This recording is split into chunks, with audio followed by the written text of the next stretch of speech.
Hello and welcome to Data Conversations Over Coffee with myself, Craig Stewart. As always, I've got my cup of Seam coffee from seam.co.za. The discount is still working, BOD 2021, for the next 3 and a bit weeks on all tea, coffee and chocolate at 15% discount, which is nice from the guys over at Seam. Today I'm joined by Anna Simion, who is the Chief Data and Strategy Officer at SOPHIS and is speaking at our DataCon Africa live event in May. Joining us from Troon. Anna, how are you? I'm very well, thank you. How are you doing? Yeah, I'm so good, thank you. It's so nice. Your accent is amazing. I think everybody's going to be glued to it. I think the Australian accent is lovely. We're just talking off air, myself and Anna, about where she stays in Troon up in Scotland. I think any of the golfers watching will know it really well. So yeah, I was just saying that's definitely on the bucket list of the place to go. Absolutely. Yeah. So Anna, I think like I was sort of saying off air, a lot of our viewers are in South Africa. They probably don't know SOPHIS very well. Maybe you can just give yourself a bit of an introduction into your role. How did it come about? And what is it that you really look after? I love the strategy piece to your job title as well, because I think data really informs and enables the strategy within an organization. And tell us a little bit about SOPHIS as well. Sure. Yeah. So SOPHIS is a London-based company, and we're primarily centered around the design and manufacturing of bespoke leather products. So it could be as simple as a watch strap, card case, and we make things all the way across the spectrum, right up to hammocks. We've made bookcase holders as well, and every item is tailored uniquely to the customer. So we don't do an e-commerce site. We don't just sell stuff off the shelf. Everything is unique to you. And my role, it was actually about 2 years ago, I met the CEO at Apple Covent Garden. It's slightly unusual. I met him at a training session. Yeah. And he was looking to revitalize his branding, his entire strategy, and we got talking. And as sort of time went on, I felt, well, look, this is a very interesting project, and it's really about putting the creativity in the client's hands, where we don't choose, we help you create. So if you've got a vision of an object or a product that you'd like to enhance your lifestyle with, we don't just tell you, you need to pick it off the shelf, and we don't take that transactional approach. We're very much driven by, we'll help you get there. We'll drive the design behind it, but you allow the creativity to shine. You tell us what you'd like, and we can tell you how you can achieve that. So initially I started off with the sort of the branding and looking at the IT infrastructure of the business as a director. So this was back in 2019. And very quickly I could see, because the business had been trading in London for about 8 to 10 years before I had joined, there was a huge potential to look at what data had been gathered, because we're a very service-driven business. And it was very much the case of, well, I love what you do. You're putting the clients in control of their creations, but how can we understand what they're after? How can we take that to the next level? And my role was to really explore the historic data and say, well, let's see what we can actually do with this. What can we understand from it? And as time went on, despite the pandemic hitting, we decided to relook the entire business strategy and say, look, let's put customers at the center of what we do, and we use data to do that. So my role as it progressed was very much overseeing everything from the IT infrastructure and getting it to be efficient and driving profitability and getting customers coming in who can actually enjoy the process and feel like it's frictionless, to now saying, well, this is how we need to start using data-driven techniques, whether it's machine learning or even AI, to understand how our customers are buying from us, what they're buying from us, and how we can keep that loyalty. So it's very much a case of, we put our customers at the center, and that's been my ethos ever since I joined. And that's how SOPHIS was really, really developed by.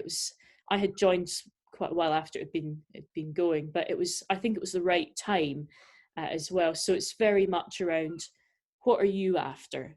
Let your imagination run wild. Don't feel like you have to be hamstrung by these off-the-shelf products. Every product we make, whether it's a watch strap, no one size fits all. It's all unique. And that's how it really started. Yeah. Essentially, I mean, I love that you put customer first, because bespoke environment, I assume that's the thing. It's not off the shelf. It's not sort of a mass customer. Your personalization is already built in. Absolutely. Yeah. It's very much, for example, even if two clients have the same measurements, we will never make exactly the same watch strap because we want to understand how you use the item. Is there an occasion that you'd like to use it for? So, for example, if I had a watch strap, you might say, well, I want a strap that can do this for me, maybe the fitness side, but I also want it to be able to do this. But the actual strap itself is custom fitted to you. The materials are custom to you. It's really part of your identity, and that's really the vision we've been striving for. Yeah, and correct me if I'm wrong on this. I would sort of make the assumption that being a bespoke leather goods company, and you don't go through e-commerce, you're not mass marketing, you're not in retail, all those sort of things. Your customer base would be fairly small, but and they look at like very specific products. Is that true? And if it is, how do you? Because a lot of people watching will be banks, telco, retail, etc. Large customer base, lots of customer data. How do you use that sort of more, I guess, boutique and smaller sort of size data to really understand the customer better and drive the organization? Well, what we tend to do is, you're absolutely right, we do definitely have a very small, but we have a very loyal customer base. And we really, really dig deep in the data. So whether it's the types of products that they've purchased, we look at that in line with what the wider industry is doing. So for example, in the case of watch straps, we might say, well, we know that there is a trend in general towards the fitness market, for example, because of the work from home initiative. Everyone's working from home. They need to find new ways to keep fit. So we'll take the data and see if there's any patterns in, let's say, for example, are we seeing an increased uptake in the fitness market? If so, we maybe need to adjust our purchasing decisions so that we buy materials that are more suitable for that. So, for example, some materials we have are not exactly best for sweatproof, but we really look at the underlying purchasing data of, well, we know the clients are using it this way. We know what the brand is. So again, we can liaise with the brands and say, well, if we know that your shift in your product portfolio is leaning towards this way, that allows us to then align that data much more closely and say, well, we really know, not just from our own data, but we're also being guided by the industry trends and the brands about how we can really, really go that step further and tailor the product. So that's one of our big pushes, and it's again across the industry, is the fitness market. So we work closely in tandem with certain brands, and we say, well, look, we know the shift right now is this, but can we see what it's going to do in the future? Can we try and run some predictive analytics? Because we have to keep that loyalty, especially for a small customer base. But we found that it keeps customers loyal, but it also opens our eyes and their eyes about other potential uses for their product that we maybe not be able to see unless we really dig deep into that data.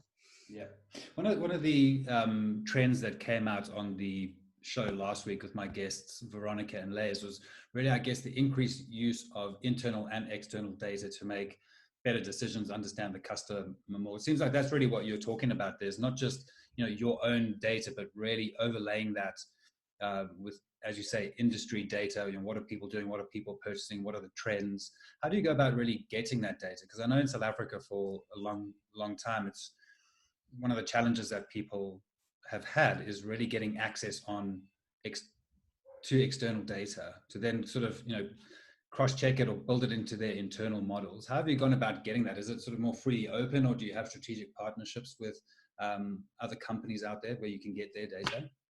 It's a mixture. We do have strategic partnerships that we've built up over the years, but also there is industry software out there as well that allows, again, some of it can be very expensive, some of it can be more reasonably priced, but there's a mixture of industry software that can predict about what the industry is going to do in terms of material colors, for example. What's the color trend shifting towards? And again, are there certain brands leveraging that more than others?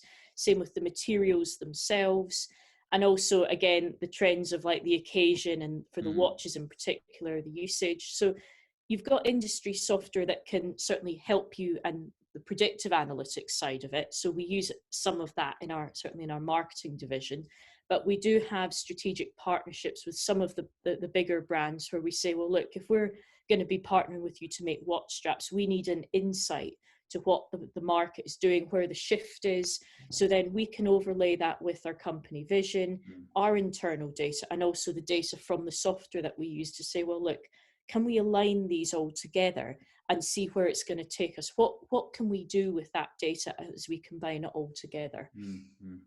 And I think that with sort of, trend spotting, obviously predictive analytics, you want to know what's coming up next. A lot of that relies on really good quality data coming Absolutely. in. So where you at? I mean, I know we'll talk about it in the main part around, pandemic-driven data centricity, but maybe just some thoughts around, getting really good quality data coming in, keeping it that way, making sure that everybody's on the same page so that you can make those right decisions. The last thing you want to do is make the wrong decision about the type of color you're going to use on your next leather products, I assume. No one. Sure. Oh yeah.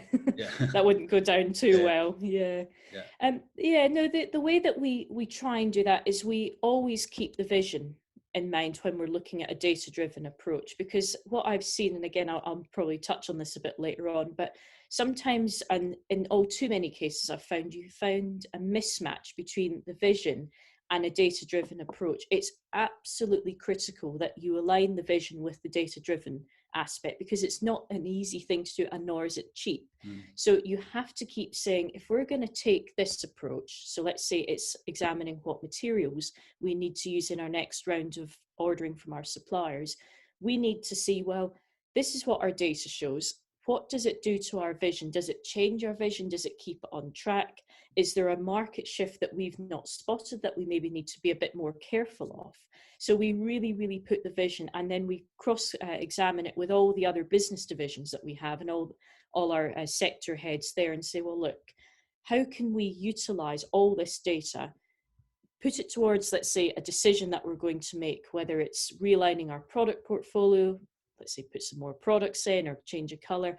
How can we get all of that to fit on the jigsaw puzzle? So it's very much saying we have to look at the vision. We have to make sure that they are in tandem with one another, because even if you don't, you might get some results down the line, but you'll find that they go off in different tracks. The vision will go one way and the data-driven strategy will go another, and you start losing that value that you're out to try and provide to your end customer. So it's very, very important to keep those two in tandem with each other. All right, good stuff. Let's move on to the main topic of today. But before we do that, if you're enjoying this video, please do hit like and subscribe to our Corinium Business of Data channel as well, so that you'll be notified of any new videos that come up, not only my podcast, but Cat King's BOD podcast as well. Anna, let's talk a little bit about pandemic-driven data centricity. It's a question I've been asking, and I'm glad that this is something that you wanted to talk about. It's something that we've been talking about, and I've been asking the question since last year, March, April, really, when everything hit pretty much globally, is how has it changed the uptake and trust in data analytics within organizations? So let's kick off with you. Let's get your thoughts on that. I know you sort of had the sort of two sides of it. One, it's an absolute catalyst for adoption, change, trust, usage, etc. But the other side, it can cause friction. So let's maybe dig into that a little bit and sort of see where it goes. Absolutely. Yeah, like when I first came on the business, and this was before the pandemic hit, for us, the data was key to making sure we kept clients loyal, because after all, the data is there to help you monetize. It has to be thought of as a catalyst to say, well, we need to make better decisions on hard-nosed evidence. It can't always be on instinct. So for us, it was a no-brainer. We had the data there. It was just saying, well, we need to align it with our vision now. We have to understand what we've got to work with, understand it in the context of our overall strategy and our long-term plan, and then see really how we can leverage that. Now, at the time, it was fantastic. Things were rolling. And then when the pandemic hit, it was one of these things I stopped and said, well, this is a really good chance to make sure that we stop and really dig deep on this. Because one of the disturbing trends I've noticed with far too many companies, in my view, and again, through mentoring different businesses, small and large, is there's sometimes a desperation to deploy any sort of data-driven technique, whether it's machine learning or building out a data team, because it looks good to the investors and they think it will get quick results. That cannot be further from the truth. It's not, it cannot work that way. So in my eyes, it's a fantastic resource and tool, if you know how you're going to use it, if you understand how it's going to fit in your strategy, and if you understand where it's going to align with your long-term objectives. But you do have to be really, really careful that you don't just do it for the sake of it, because there's so many other issues that could stem, and I will touch on these in my talk in May with DataCon Africa. But you tend to find that it can lead to issues with data literacy, hiring the wrong people, not understanding where the approach needs to be taken. So, for example, is there machine learning that needs to be used in a certain department? It's like a quick thinking activity that can just completely distort the strategy. So it is very much in two minds, but it's up to the top level management to really, really dig deep and say, do we actually need this? Is it going to add value? And is it going to, in the end result, increase loyalty? Yeah. I was just saying there that the pandemic has been a good catalyst to start the journey, if they haven't already, or sort of, I guess, push a bit further the adoption of data, building a data office, obviously some other data products using ML, AI, etc. But people shouldn't be fooled into thinking that it's going to be a quick thing and it's going to solve all their challenges as well. I mean, it's a pretty long road. I mean, most companies sort of 3, 4, 5-year plus plans to become really data mature. Yeah, like we're aiming within 4 years to become completely data driven, because my main primary objectives when I went into SOPHIS was to look at the data and understand the strategy and see how we could get them to align. And once we'd start leveraging that data and really understand what it was doing through different visualization tools, the next stage is to address the data literacy. And again, this is a really, really important thing that companies need to keep in mind, even if their data will give them a huge heads up against their competition. It's understanding that data literacy. It's not as simple as meets the eye to just take a bunch of data from a whole load of databases and say, there you go, that's your results, go and make some money from it. It's not as simple as that. So what I'm doing at the moment with our guys is we are addressing the data literacy standpoint and upskilling our teams to say, well, this is the data. It's now time to teach you how to interpret it so that we can get meaningful insight. Again, it's like the argument of good data and useful data. It's like there's insight and meaningful insight. So I'm taking the approach that I want my teams to be able to deliver to me meaningful insight. So, for example, if we can see that there's certain trends within accessories, for example, card and phone cases, because again, people are trying to travel light, I want you to deliver me some results that are going to show me how, in a wider context, that's going to help the business. Don't just show me that profits are increasing or in this area, demand for this product's increasing. Put it in some context. So that's where the data literacy for me is going to really, really come into play. And this is where things usually get tense in the boardroom, because you get onto that, we want quick results because it will attract investors. I'm sorry, but it's not like that. It takes years. You've got the data literacy, then you have to build out the team, and then you have to keep building that knowledge. There's new tools. So I'm taking the approach that we don't rush it. We do it properly. We make sure the data is cohesive. And that's when hopefully, maybe once we've said 4 years is up, let's start see how this is really working against our strategy. Then hopefully the measured approach will yield us some actual results rather than just sort of rushing it in and assuming that it's going to work. Well, I want to come back to in a little bit the difference between good and useful data, because I think that's a really interesting thing. But before we do that, I just want to understand maybe a little bit around how the pandemic affected your business, how you use data and analytics to understand what the impacts were at the time, and how you then use data to make great decisions going forward that have kept the business going, allowed you to thrive rather than just sort of survive through the whole thing. How have you really become more data driven or data centric because of the pandemic? Well, my research background's in financial economics. So the first thing that I tried to do is look at the market as a whole, the luxury markets, and say to the top team, well, look, this is what the market is doing and this is what the spending is like. So, for example, our products are typically between £300 starting price because we're bespoke. We charge a little bit more than your standard e-commerce company or even website. So we had to look at that in the context of the wider economic climate first and say, well, let's see what different markets are doing. So how are market economies reacting to the luxury market? Now, to be fair, the luxury market was hit very badly because of Brexit, the import tariffs for leathers. Again, it can become very expensive. Then you've got international legislation on top of that. So we had to look at that as a holistic picture first. And then once I understood what different markets were doing, so for example, in Japan, the market for luxury is still growing there. It's not booming at the moment. The economy is still in a bit of a dip, but the actual growth is really starting to fruition now. So we looked at the economic context and then we said, well, how can our data leverage what the markets are doing? Or how can we say that this product is going to sell? And we looked at it and said, well, our watch straps, because of the work from home, the accessories, again, if people are traveling, maybe even short distances, they want to keep things light and mobile. We looked at all of our products and made the decision that we only need to focus on these at the moment because we've got good margins on them, but also there is a trend towards them. And that's, again, one of the things that we had to look really carefully because the markets were shifting in so many different locations. And from that, we said, well, we have to park some of these other product lines because the market conditions aren't there, the economic conditions aren't there for the spending, but also the R&D required. Because as I mentioned earlier, we're an R&D business, so we get government grants, but the R&D process of designing tools, designing process is very lengthy. And when we were closed a lot of the time, we had to sort of toss up with the data and say, well, we need to maybe just focus on this small segment. And then once we get a full allowance to completely reopen again, we can examine the trends in a couple of months' time and see what the other products are doing related to the market conditions.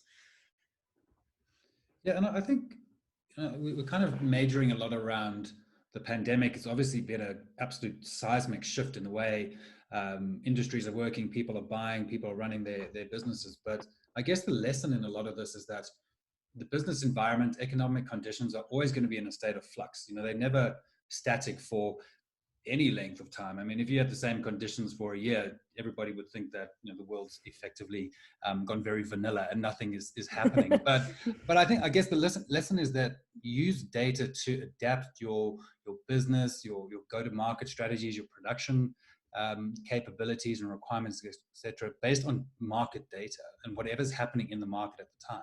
Don't sort of slip back into a bubble of, no, everything's fine, the pandemic's over. There will be something else that's going to affect how your business performs. Absolutely. And that's one of the key areas, for example, with us is the leathers. So we've not just got Brexit to contend with, we've got international legislation, which means we can only ship to certain countries, or some countries that we have to ship to means that we have to either pay additional taxes on them. So again, we have to take the approach that we can't just look at inside our bubble of data about our products and what our clients are purchasing. We have to factor that in with the outside world to try and create some meaningful, again, it's going back to that insight, the difference between insight and meaningful insight. Because if we only understood our data and not took into account much of what the markets were doing, again, you get results, but what value are they going to drive? What value is it going to add? How is it going to help the scalability of the business? Because we're a scale up. And my plan is to scale this business significantly more internationally. So if you're not taking into account the market conditions, you're really going to struggle and even convince investors if you were to go for investment. Yeah. All right, let's circle back a little bit to that good versus useful data. And you obviously talk there about insights versus meaningful insights. What are, maybe define for us the difference between good and useful data? Because a lot of people watching the show are sort of in that early part of their data maturity curve and might really be interested in understanding, okay, am I looking at the right thing here? Sure. So the good and useful data comes between, I've got data in my organization and it's going to give me some results. That's good data. But useful data goes a step further and says, well, actually, this is good data, but it's actually showing me the monetary element and the monetary result at the end. So I'm taking the data and I'm allowing it to make decisions or provide an insight into decision making that drives value for both the business and the end consumer. That's the really important distinction that I would encourage anyone who's in a data-driven role or even C-level or middle management to say to yourself, look, if I've got good data and it's just getting me results, like for example, visualization, pie charts, that doesn't go far enough in my eyes. You have to take it a step further and say, well, how can I monetize these results? How can I increase the loyalty and the retention of my clients? So again, the watch straps analogy, we know that the markets and certain brands are really shifting towards fitness. We are really driving and looking at pattern recognition within that sector to say, well, we know that there's clients out there who are coming to us and want that. We need to make sure these results start translating into monetary terms. So in my eyes, that's the biggest differentiating factor. Don't just get data for viewing it on a spreadsheet. Actually show some monetary results at the end of it. So really it's about getting the business to go from insights to action. It's all good having a fancy dashboard and a nice piece of visualization and some recommendations, and they might be predictive from the models that you've built. But if the business doesn't actually adopt and execute and monetize, whether that be increasing revenue or actually reducing costs, so what's the point? And I know a lot of people still get stuck at that point. You've got a great data office, built some good models, we've got some good insights here, hand it over to business. Very often they haven't co-created that with the business, and in my eyes, that's where the stumbling or the fracture point is. But it's really about go and use those insights, get business to actually execute on the ideas and recommendations that you've got coming out. Absolutely, because if you don't do that, how can you understand what your clients are going to do? How can you keep them loyal to your business? Like it's certainly with the pandemic, it's fueled that almost dog eat dog situation where businesses are rumbling to use data and try and get it out there and almost fight for clients. But at the same time, it goes back to, well, if I can't get action from this, if I can't take this data and do something with it, it's just going to be useful for the team who's produced it, all the machine learning engineers, the data scientists. You've done your job right, but the business at the end of the day is there to make money. So there has to be that common goal, and that vision has to go all the way down through that business. I take the approach that I don't mind if you're HR, whether you're finance. In my books, everyone needs to understand the principles of being data driven. And the only way you can do that is take from a plan and actually get some action into it. And then that's when you start really allowing yourselves to be called data driven, because your clients are recognizing that you're looking at what they want. You're not doing it for yourself, you're doing it for the clients. I mean, that's really motivating for anybody watching out there. Think about the reason why you're doing it, and join Anna at DataCon Africa in May as well for a bit more detail look at the use of data to drive a business forward. Anna, before I let you go, I've been asking everybody on the show what they see as their sort of top 2 to 3 trends for 2021 are in terms of data analytics. What do you think some of the big trends will be? In my view, the biggest one is going to be personalization. And again, this is a very, very important thing, and it touches on what I was saying earlier. Companies need to look at how they can go that extra mile with their data to understand what the customer wants. And especially with all the trends that are arising from COVID, so you've got the work from home, you've got video conferencing, you've got more remote operations. You have to really dive deep now and say, well, what do our customers want? Long gone are the days where businesses just go into setting up an idea for the sake of profitability. You're now there to really understand what your customers want. And I think if you can do that, and again, in my view, that's one of the biggest trends, using both your internal and external data, that's when either I think some companies will rise from the ashes, and some might just sink to the bottom of the ocean. So it's really going to be a test of time on whether companies are really utilizing that data or whether they're just using it to get investors on board. Mm-hmm. So personalization. What do your customers want? Put that at the heart of your strategy, and that will hopefully keep you going. Brilliant. Awesome. Okay. So what I'll also do to close off the shows is ask my guest what their relationship is like with tea, coffee. What is it that what's your go-to? My go-to is just classic English breakfast tea or a hot chocolate. I'm also a hot chocolate lover.